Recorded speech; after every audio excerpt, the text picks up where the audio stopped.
Welcome to the NBA Slate Breakdown. I'm Jason Gilbo. With me is Brent Hyden. Taking a look at a four-game Wednesday NBA slate. It does not feel like a Wednesday. Half the slate is just out on injuries anyway tonight. Yeah, I mean, I was even questionable for this podcast, still dealing with a little bit of the congestion and shoulder injury. I wasn't sure if I was going to be able to suit up for this one, but I'm here. It is also Pi Day, so happy Pi Day to all of our math fans out there. I saw the contest there was the pie contest, but they really did miss the opportunity to do like a 31.4% rake on their contests. Yeah, I think they would have had a mutiny on their hands.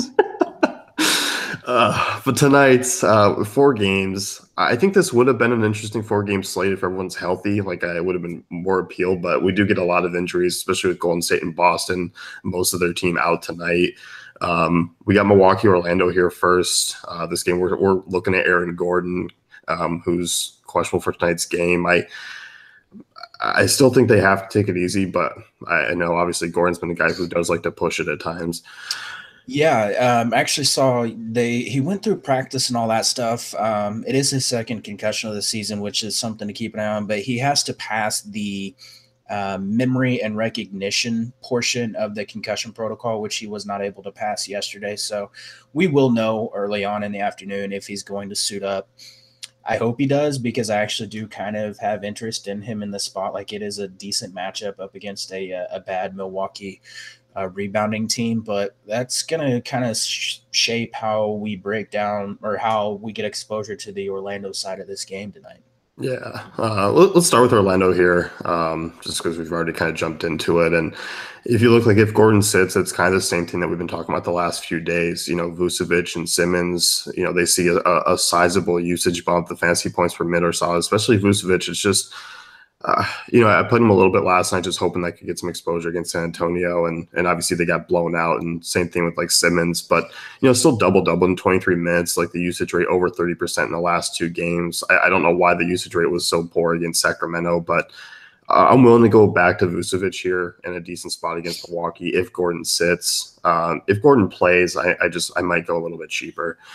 Yeah, for sure. I obviously don't foresee the Orlando Magic losing by 36 points, of 38 points or something like that tonight. It is a little concerning that they played so bad, and also they are traveling from San Antonio back to Orlando. Factor in also losing an hour with daylight saving time. Now they're losing an hour going from San Antonio to Orlando. That is kind of one of those schedule alert games, and it could play into like them struggling tonight. But I think it's still an excellent matchup for Vucevic, and if you want to get some tournament exposure, feel free. There's going to be some better options to go with as far as cash games for center options tonight. But he's definitely interesting. As I mentioned, I do like Gordon if he's able to suit up, and then Simmons and Hezonja if Gordon is out. Obviously, Simmons still going to play a decent amount of minutes, assuming the game stays close, and the usage is going to be there for him. And it's not really a terrible matchup up against a Milwaukee team that is 24th in defensive efficiency against shooting guards and small forwards over the last 10 games. Yeah, I like Simmons here. I like the usage potential. There is some upside. Last night kind of, maybe as expected, I guess, against a Spurs team. But, towards LA, towards Sacramento, we know that usage rate is going to be up there. The price rate is still, I feel like with his usage, is going to be fine. Like, I'm okay paying that on tonight's slate. Like, there's enough value on this slate that I'm not going to be really picky about guys that may be a little bit overpriced. Yeah, for sure. Like, just because, I mean, you're going to be able to get a lot of exposure to some of these mid-range guys, depending on how you go about your lineup construction, just because there is a crap load of value on the slate. Yeah, and the fact that like Durant's really not priced up to the point where like he's like not out of play. Like Durant, he's still under, or FanDuel, he's still under 11K. Durant at 11.4, I'm more than fine paying. Like, we'll get to him, but he's obviously the guy. Yeah, for sure. We'll get to that game, but yeah, he's definitely the top option tonight. You mentioned Hezonja. Like, I'm fine with using him if Gordon sits here. A little bit cheaper than Simmons. Doesn't see quite the usage, but the minutes will be there. Kind of expecting to be around that 20-25 fantasy point range. Of course, there is an opportunity for him to maybe break out for a little bit more, but the usage just doesn't align with him when Vucevic and Simmons are there.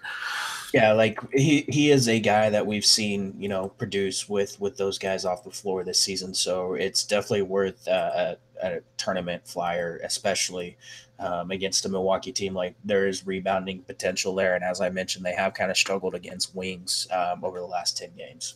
Yeah. Do you have any interest in the guards here? Not really. Like Chauvin Mack absolutely torched this team the last time out. He 45.5 fantasy points in 27 minutes.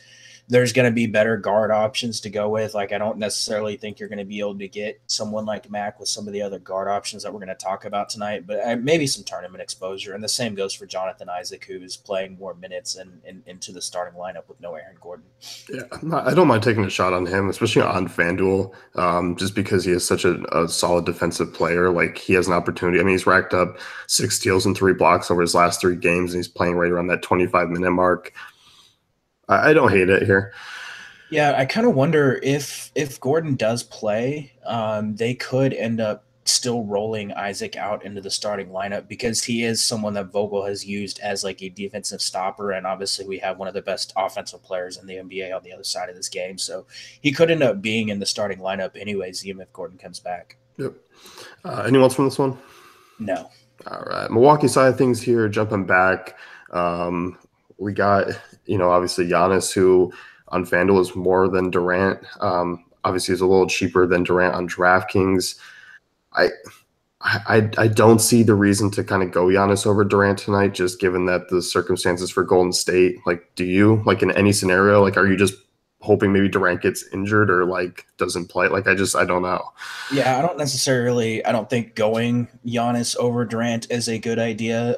That being said, I think in cash games with all the value that's out there, you can use both because it's pretty darn easy to get both in your lineups and you're locking in a really, really solid floor. So definitely a viable strategy in cash games. In tournaments, it's still, even though Durant's going to be like 900% owned tonight, like I'm still rolling Durant over Giannis. Yeah, I am too. And like you said, I think the only viable way of getting Giannis into a lineup is if you just play them together. But I like the other two here. Like I like Bledsoe and Middleton, and I know there was an emergence of Brandon Jennings, but I still like Bledsoe. Like he still produced, 31 FanDuel points in 24 minutes. Obviously, a good spot for both him and Middleton. Like I like getting the cheaper Milwaukee options, I guess you could say. Yeah, it's worth noting like Brandon Jennings was not supposed to play that many minutes. He was not supposed to play 24 minutes. He literally came out and said he was only expecting to play 10 or 12 minutes, and then Bledsoe got in foul trouble. I believe Giannis got in foul trouble as well. So that led to Brandon Jennings actually playing a bunch of minutes, played 24 minutes. That being said, he straight up went Russell Westbrook on everybody and almost notched a triple double in that 24 minutes. I do wonder what his ownership is going to be like. I think people might flock towards him and hope that he produces another solid game. Cash games, I don't think I'm going there. I'd still rather go Bledsoe, and I think Bledsoe is a great tournament pivot off of Brandon Jennings. And then you mentioned Chris Middleton, who's just been lighting it up recently, over 64% from the floor over his last 2 games, 30, 24 points.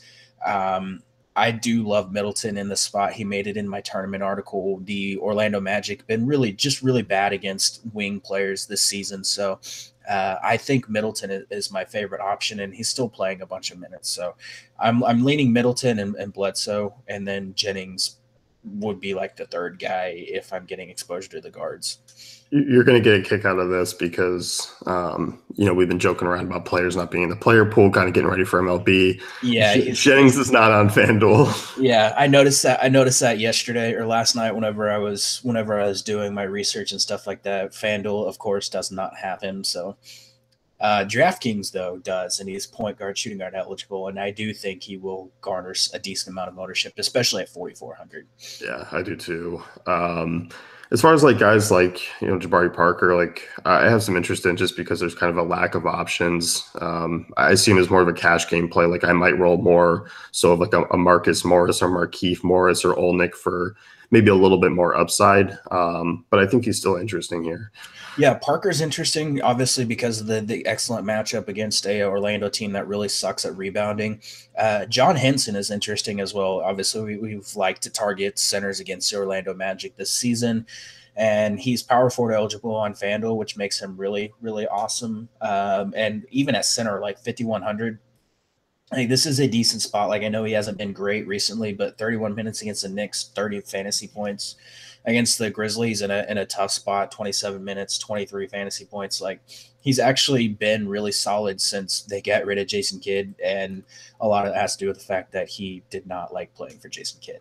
No, did not. Can't really blame him. So, yeah, I like that, especially, I like it on FanDuel at 5,300. And usually I think we kind of more gear him towards FanDuel because of the position, but I'm very okay with him on center just because there aren't a lot of center options tonight.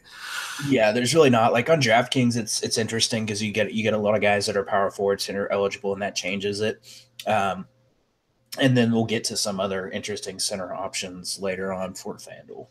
Yep. That's from Milwaukee. Yeah, that's it for Milwaukee.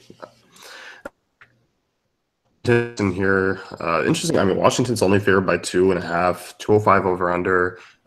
You mentioned, I mean, Boston jumped out when it first came out, and they were favored, and a little bit odd here given that their injury situation. But I mean, we'll start with the Washington side here. Some of these guys have just been a little lackluster. Like Beal and Porter have kind of slipped off, and I don't know what to make of Beal. Maybe it's just more of he's kind of wear and tear here given the minutes and usage, or if just kind of other guys are picking up the slack. Yeah, I think some of it just has to do with I mean, we're talking about a guy that was playing 40 plus minutes a night for a while there, and they've been riding him. And that is a little bit concerning, given the way that he's played. Like he's still shooting okay. Like against the Timberwolves, he shot 50% from the floor, 41, 42% against Miami and New Orleans. So I still think you can go back to the well with Beal. Obviously, the usage is still going to be there, and it's not a bad matchup now that we have no Jaylen Brown and no Marcus Smart on the other side. But I have more interest in guys like Otto Porter, who you mentioned. He has struggled recently as well. But like the field goal attempts have still been solid. It's just been some of the peripheral stats that haven't been there for him. So I would be willing to go back to the well there. I mean, he's averaging like 41 fantasy points against the Celtics in this season, and the Celtics 26th in defensive efficiency over the last 10 games against small forwards. Yeah, I like Porter quite a bit here. I like Seth well. Seen some upside play, saw it against Minnesota. He's a guy, I mean, just, the assist games have been there. Like he's going to rebound, does a little bit of everything. So I'm intrigued against a battered Boston team tonight. He'd be a guy of interest. Markieff Morris is a guy I'll go back to. We get a little brother-on-brother crime tonight, which is really fun, but I'm not playing him, obviously, for that reason. I just think Morris is a decent upside guy, and obviously has picked up a little bit more slack as well with Wall out. Yeah, and I mean, we saw him come out last night and put up a really good game, 27 points in 33 minutes, 15 field goal attempts. And again, it's not a terrible matchup, especially if Horford is out. That's going to make this matchup just a little bit better for Markieff, and he is still really cheap, and he's a solid cash game option. So I do like him. You mentioned Satoransky, has struggled in the last couple of back-to-backs for Washington. I'm not sure what's up with that. It could just be noise, but he is another guy that I would definitely have some interest in. Again, Boston without Marcus Smart, without Jaylen Brown, and like that's going to really hurt their defense. So I do like Satoransky, and Marcin Gortat is torched the Celtics in 2 games this season. Yeah, that's pretty much all the nice things I can muster about Marcin Gortat. I don't hate it because center is kind of dwindled down. Like he's a viable option. He's still super cheap. Like if you want to roll him out, like go for it. I'm trying to find something else, but like, yeah, I mean, the only reason is you're just kind of playing like history wise here, and the fact that, if Horford sits, like, you're going to be seeing guys like Greg Monroe out there, Marcus Morris, like guys I'm not terribly afraid of defensively. Yeah, like, I mean, Boston 21st in defensive efficiency over the last 10 games against centers. As I mentioned, Gortat has torched them in 2 games this season. He's averaging like over 30 fantasy points per game against them. Like Greg Monroe and Gershon Yabusele do not scare you on the defensive end. So I think if those guys are out, especially on FanDuel, Gortat's like 4K. That's definitely an interesting center option to consider. And if Horford does get ruled out, like you're getting Gortat for 1,000 cheaper than Monroe, who is going to be like mega chalk at that position. Yeah, and you don't get that crossover eligibility. Like you don't have Randall, like who's center eligible. Like you don't have Olnick, like those types of guys. Henson. So FanDuel, like it really is like basically three guys at center tonight. Yeah, pretty much. So, that's pretty much it for me. I mean, I guess I don't mind Oubre here. I obviously didn't have a great game against Minnesota last night, but I think he's viable at his price. I still think there are maybe a few guys cheaper you can still probably roll with though. Yeah, I'm not terribly high on him, but he is another guy that you can consider if you're dying to get exposure to Washington tonight. Anyone else from Washington? Nah. Boston side of things here, Irving out, Jaylen Brown out, Marcus Smart out, Daniel Tice out, Al Horford questionable. Doesn't leave a lot of healthy bodies. It's a very small sample size, but obviously running without those names, like we did see, obviously, like Rozier and Tatum and Marcus Morris have like insanely high usage rates. It's a very small sample size, but I still think those are the three guys that like you can look at here. But we have to kind of look at some of the backup guys off the bench. Yeah, obviously Terry Rozier is going to be mega chalk. Sites have adjusted his price already. He's over 7K across the industry. You're still rolling him in this spot. Like, I mean, you're talking about a guy who's going to play the majority of the minutes. Even with Shane Larkin there, like they still have to fill both guard positions tonight. So like Rozier and Larkin are still going to get a bunch of minutes. Both guys are very very viable in this spot. Larkin obviously the cheaper option across the industry. If you wanted to build around both those guys in your lineups, there's absolutely nothing wrong with that. You mentioned Jason Tatum. He's the guy that like FanDuel adjusted his price up to 6,500. DraftKings did not really adjust his price. He's 5,700, and in the 63 minutes, without all that laundry list of players that you mentioned earlier, 1.11 fantasy points per minute and 33.2% usage rate. We're talking about a guy that's playing the small forward position against a Washington team that has just been torched by small forwards. Like Nemanja Bjelica just like went Michael Jordan on them last night and just went bananas. So he's the guy that I have a ton of interest in. He made it in my tournament article. Like I think he's going to be one of the overlooked options tonight from the Boston side of this game. Yeah, I do too. I think because his price is maybe up a little bit, like you said, DraftKings is maybe a little bit different story. But I kind of obviously see people locking in Durant and then maybe kind of looking at some other options. They're going to kind of look at Tatum and go. People have turned on Tatum, and I think especially more in the DFS world, people have turned on Tatum, and it's because one, he hasn't obviously been great in the second half, but there is so much upside here out of him. Like I want him or Morris in my lineups just because Morris is in a similar boat where that usage rate's pretty high. Like he's going to be asked to play a ton of minutes, pick up a lot of offensive slack, has been a really good offensive player this season. So like he's another one I don't mind going after. Yeah, and like because of all the value that's on the slate, and as I mentioned, it's pretty easy to get Giannis and Durant in your lineups. That's going to mean Jason Tatum doesn't have a bunch of ownership. Justice Winslow is going to garner ownership. Like there's going to be a bunch of these guys that are kind of priced around him that are going to garner a bunch of ownership, and that means that Tatum's going to come in much lower. And I mean, he has 35, 40 fantasy point upside in this matchup, so he's a guy that I think is like a fantastic tournament option. And you mentioned Morris. I do like him a decent amount as well, even with Horford on the floor. It's only 38-minute sample size, but like a fantasy point per minute, almost 28% usage rate. So you can even go there. And I mean, those numbers, I'm sure I didn't pull the wowie with Horford off, but I'm sure those numbers will They're climb. a little higher. Yeah, they range about 2 to 3% higher for most of the guys. Yeah. And so Morris, another fine option. And then if Horford does play, he is a very, very solid center option to consider tonight because, like, he's going to be their most skilled offensive player on the floor. Offense is going to have to run through him a decent amount. And, I mean, we're talking 1.26 fantasy points per minute with Irving and all these other guys off the floor. It's a small sample, but, like, not a bad matchup by any means. Minutes will be solid for him, so he would be a guy that I would get some exposure to if he plays.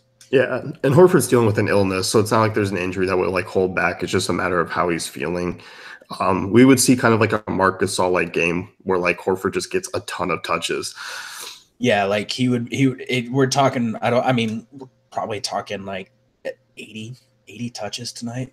Yeah, like That would I be like that would be a Horford. lot.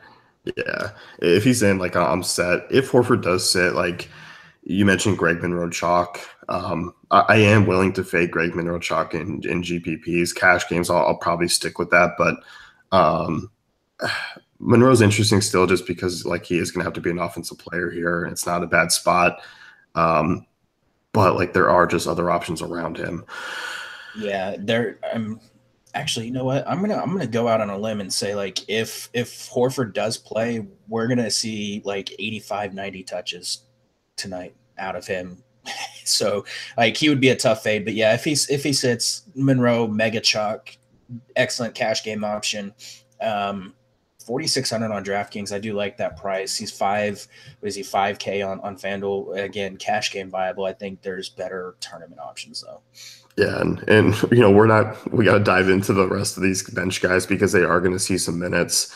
You talked a little bit about Shane Larkin as far as being a guy who is going to have to fill in some minutes because they are without three guards.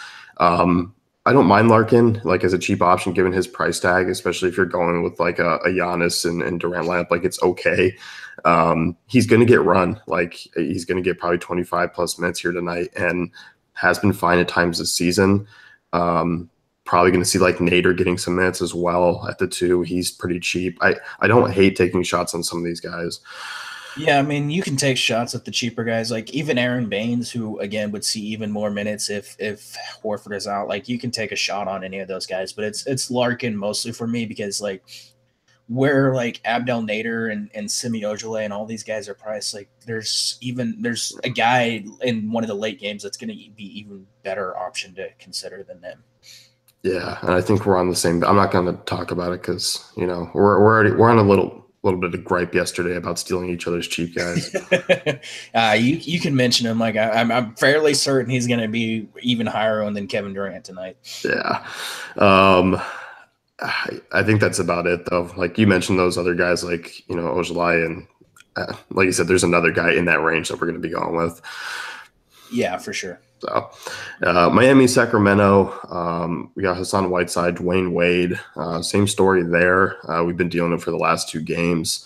Um, Look at this Miami team. Like I obviously have some interest. I don't really have interest in kind of their main guys.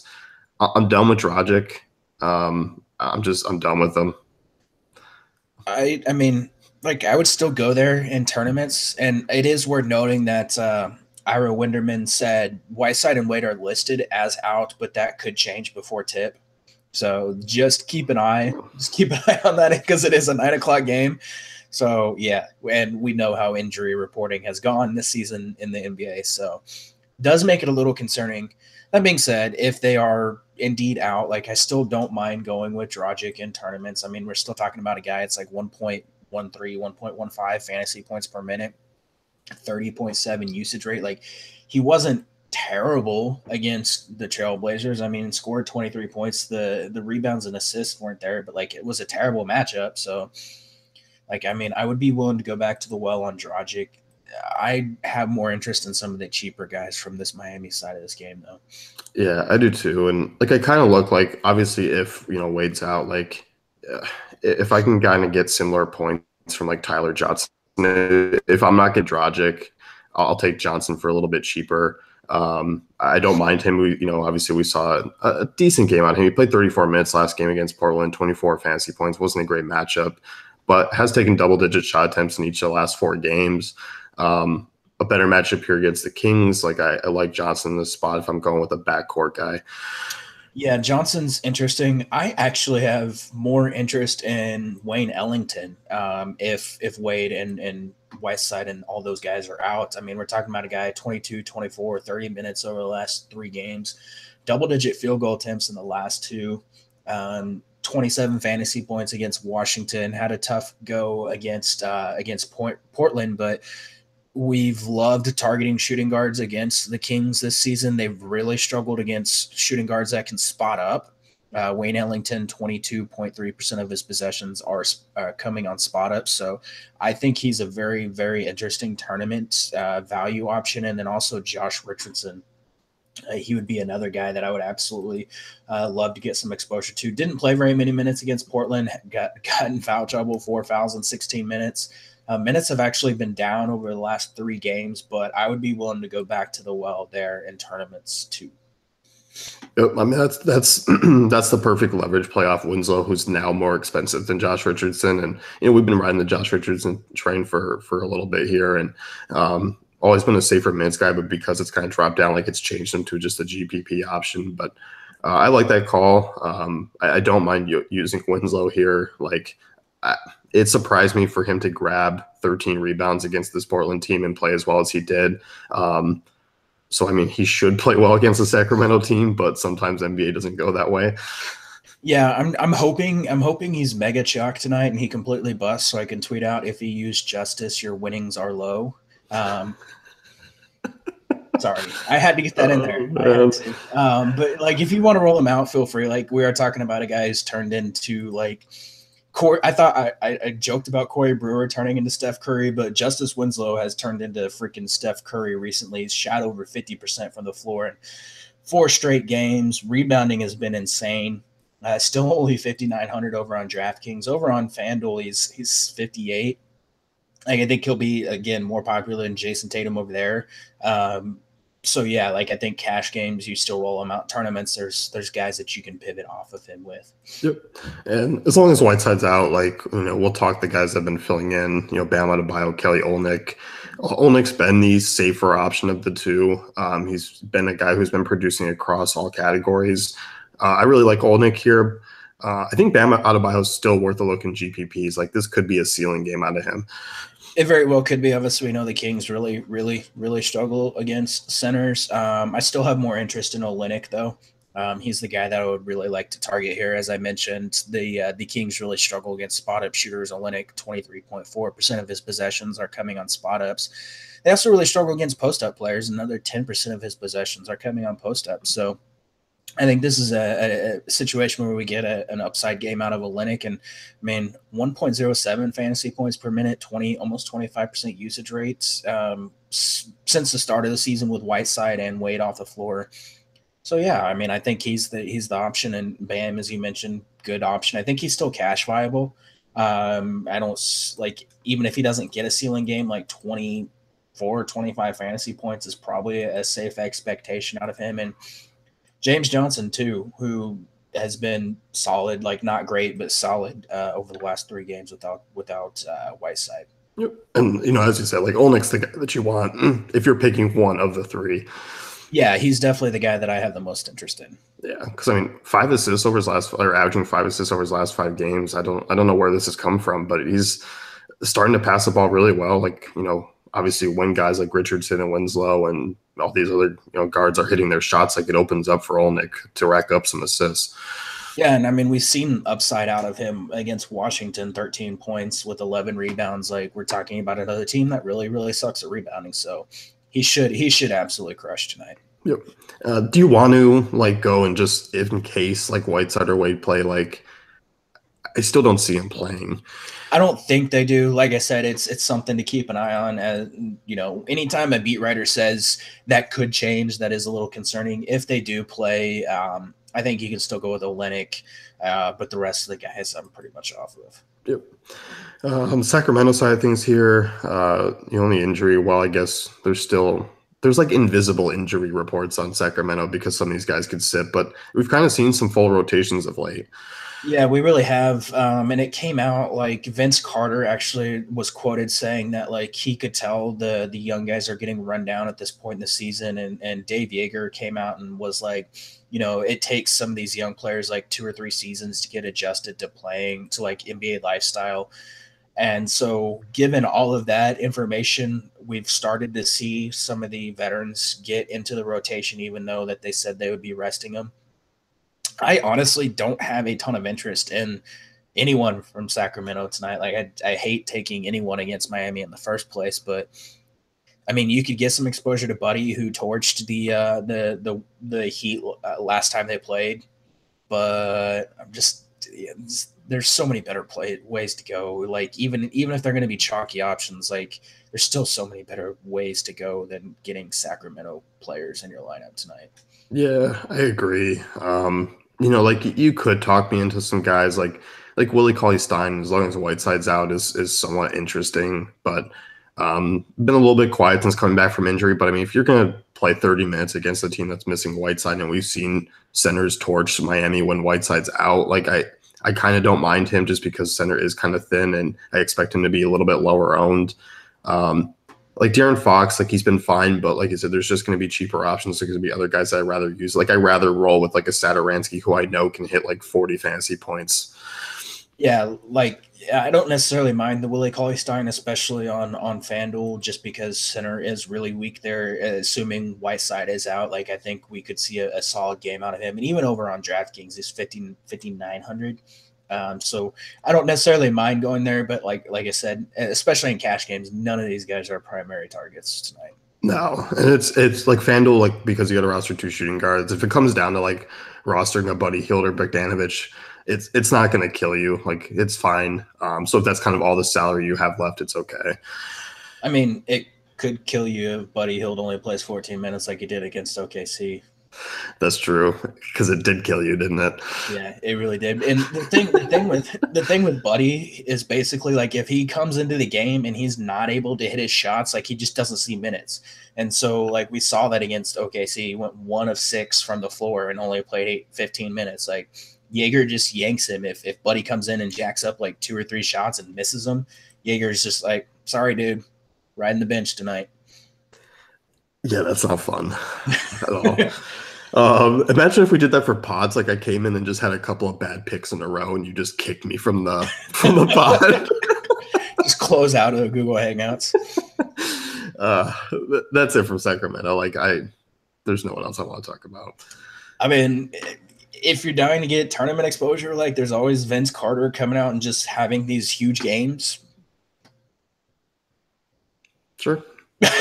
I mean, that's all I got. Sure. Let's move into the Lakers Golden State game, which turned last night with some guys being out. But let's start with this Lakers side. On a little bit of a tough back-to-back here.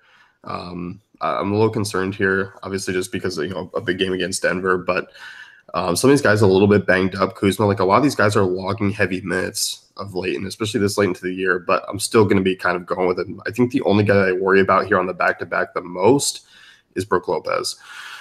Yeah, and we saw last night like the Brook Lopez, like he had a decent game, not great, but like we saw the kind of the floor recently for Brook Lopez, and so that is a little concerning. You mentioned guys playing a lot of minutes. 3 Lakers starters played 39 or more minutes last night against Denver, so that is a little concerning. Obviously, they didn't have to travel too terribly far, so I mean that is kind of an added benefit, but it's really tough to not get exposure to both sides of this game because it is the only game that's projected over 210 points tonight.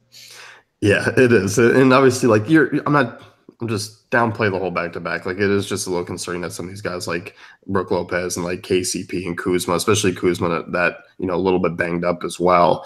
But yeah, you're still getting exposure here. Julius Randle's price has dropped. He was 8,100 last night, and he's 7,400 on FanDuel tonight. I think even on DraftKings he dropped a little. Oh, no, he's same price, but I'm more than fine going with Randle here, especially with Green out. Yeah, with Draymond Green out, like Julius Randle should just absolutely go bananas against a Warriors team that has struggled this season against both power forwards and centers. So I do really like Julius Randle here. He's one of my favorite options from the Lakers side of this game. Rebounding upside is huge in this spot. You mentioned Kuzma. He turned his ankle, I believe, in the first half of that game last night, but ended up scoring like 24 of his 26 points in the second half. So apparently it didn't bother him too terribly much. Obviously, those things can flare up overnight. So we definitely want to keep an eye on that. But like Kuzma and KCP are 2 guys in cash games. It's really tough to fade just because these guys are playing 38, 40 minutes a night. They're still heavily involved in the offense or filling up the stat sheets. So getting exposure to those guys is fine. It's interesting to note, like Lonzo Ball did not shoot very well last night, which has been the story at Staples this season. He is shooting 31% from the floor at home this season compared to almost 42% on the road. in a solid matchup against a Warriors team. They're 28th in defensive efficiency against point guards this season. There's a lot of merit to going like Lonzo Ball over Terry Rozier on a site like DraftKings, where one is going to be mega, mega, mega, mega chalk, and one probably won't be as chalky. Yeah, and he shot well against Golden State this season, 50% from the field this year. He's averaged 38 fantasy points in 3 games. I like him here. I like giving ball exposure. I guess it Do you like getting ball exposure? Yes, yes, I do. Oh man, I'm gonna see myself out. You guys have a good day. I like Ball here. I do. I think him and KCP and Randall are kind of the 3 options I'm looking to get the most exposure to. I don't mind Kuzma. I just think I'm going to be rolling Randall a little bit more here because I think I will have the salary. Yeah, I mean, it's really not that hard to get the salary to get up from Kuzma to Randall. But again, like you're still getting a bunch of minutes out of him, so you can't go wrong there. Yeah. And say something does happen to Kuzma where he does sit out tonight.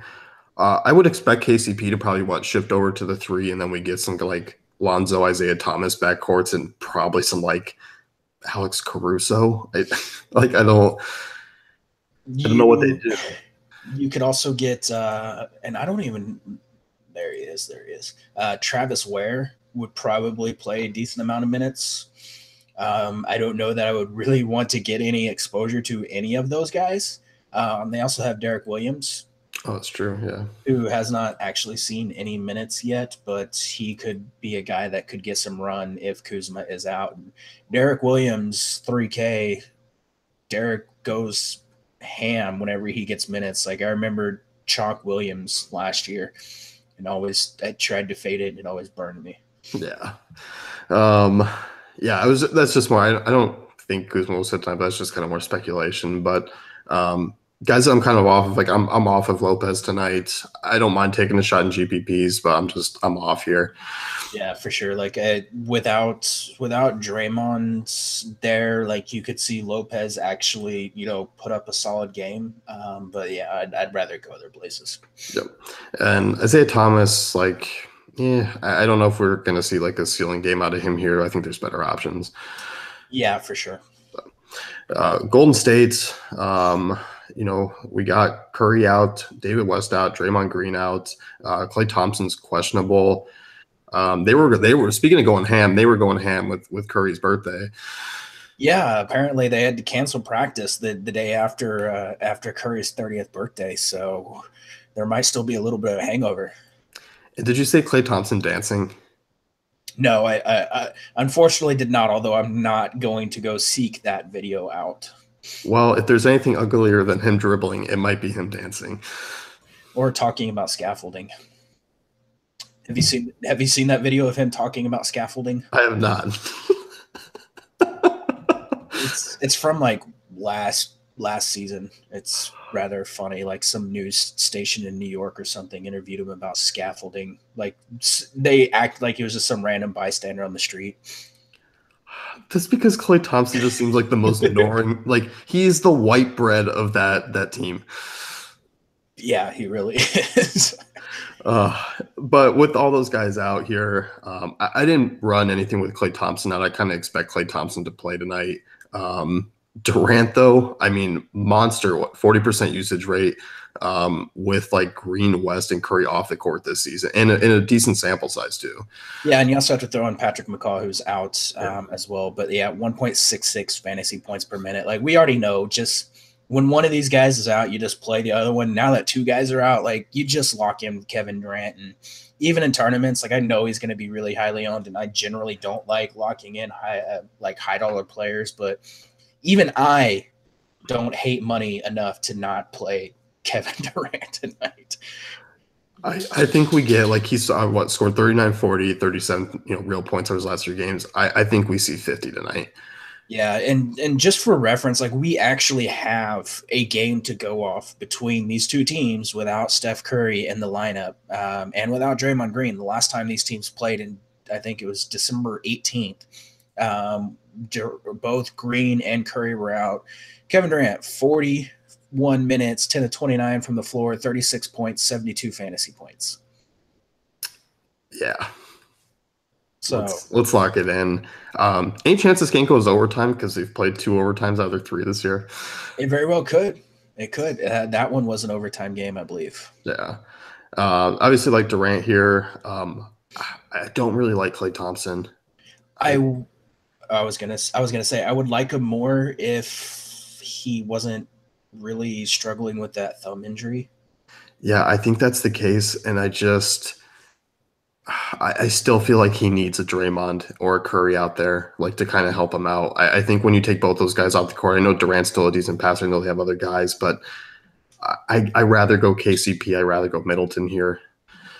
Yeah, like I don't mind getting some exposure in tournaments. Obviously, it's a 4 game slate. You're going to have to be different in a few places. So if you want to sprinkle in some Klay Thompson, go for it. But it's really hard for guys like Klay to score whenever you have a point guard in there like Quinn Cook, who is going 30 minutes and not even racking up a single assist. Yeah, that's tough. We don't have any other stars to talk about, so we get to the bench guys here. Andre Iguodala is probable for tonight's game. He's been dealing with an injury. Jordan Bell probable. Is that guy Caspi the guy you're looking at here? Yes, it is. It's one of those situations like even though Jordan Bell is probable, and generally whenever Draymond Green is out, you get a Jordan Bell game. Bell not playing a lot of minutes recently because he's coming back from that ankle injury. Not someone that I'm looking at. I think Caspi is the one that really fills in, and we saw him the last time in this exact same game, 25 minutes, 34 fantasy points. He didn't start because Jordan Bell did. Jordan Bell could start tonight and play like 10, 12 minutes, but we're still going to get a bunch of Caspi minutes. So Caspi would be the guy that I have the most interest in. He's 3,200. I mean, he only needs like 24, 25 fantasy points, and you're freaking rolling in the money with him. So I do like him. And even Iguodala was playing really, really well before suffering that injury. I mean, he had 3 straight games over 25 fantasy points. I think he's an excellent value option to consider here too. Yeah, I do too. Just because when Curry's out, like you do see Iguodala who can be a ball handler, and I like that out of him here, especially at that price. He's cheap. You do have Caspi, who is a little bit cheaper. Yeah, no issue with rolling like Durant Caspi or Durant Iguodala. Like I think that's going to be a popular way to go tonight. It's not a bad strategy. You're not going to be contrarian with it, but there's other ways you can still go to be contrarian. Yeah, like there's a lot of ways to be contrarian tonight. There's a lot of ways where you can be just plain stupid while trying to be contrarian. So just don't make stupid decisions when it comes to fading some of these guys. This isn't like a JaVale McGee right night, is it? God, I hope not. Like we had the Zaza night over the weekend where he played 25 minutes and went bananas. I don't think it's going to be just because the Lakers have the ability to go small. So yeah, I don't know that I really want to chase the JaVales and Zazas. No. And I don't think there's any random chance that like Nick Young comes in and gets 25 minutes. I mean, he could. I mean, he's been playing. Kerr loves. He'll give the revenge. Kerr knows. Yeah. I mean, he has been playing a decent amount of minutes recently. That being said, like he doesn't do anything but score. Like literally, that's all he does. So like, I don't really want to rely on Nick Young coming in and putting up 20 freaking real points to get me 21 fantasy points. Yeah, it was like a 99% joke, but like 1% serious. Yeah. Anyone else that we missed here? No, I don't think so. No, like with Iguodala, but like you were never kind of really chasing like the Quinn Cooks and Livingstons like when Curry sits. That's not how this team works. I'm sure somebody will chase him, but I'm not going to be one of them. No, hopefully it's none of the people that listen here, but definitely should be a fun game. Going to be a fun game to watch. Expect Durant to go and put up huge numbers. What do you want to play tonight here? Highest point per dollar, not named Omri Caspi. Sure. Okay. Wayne Ellington. All right. Well, I guess I'll go Andre Iguodala if I can't use Caspi. was gonna say Caspi's like the free square. Yeah, he is. I mean, I could choose Adebayo again, but I'm gonna go Iguodala. Just be a dick about it. So, that's it for us. You can check out DailyFantasyCafe.com. Brent did a GPP article because once again he's obligated to, even on awful 4-game slate. It's in his contract, so that is up on the site. And we'll see you guys soon. Good luck tonight.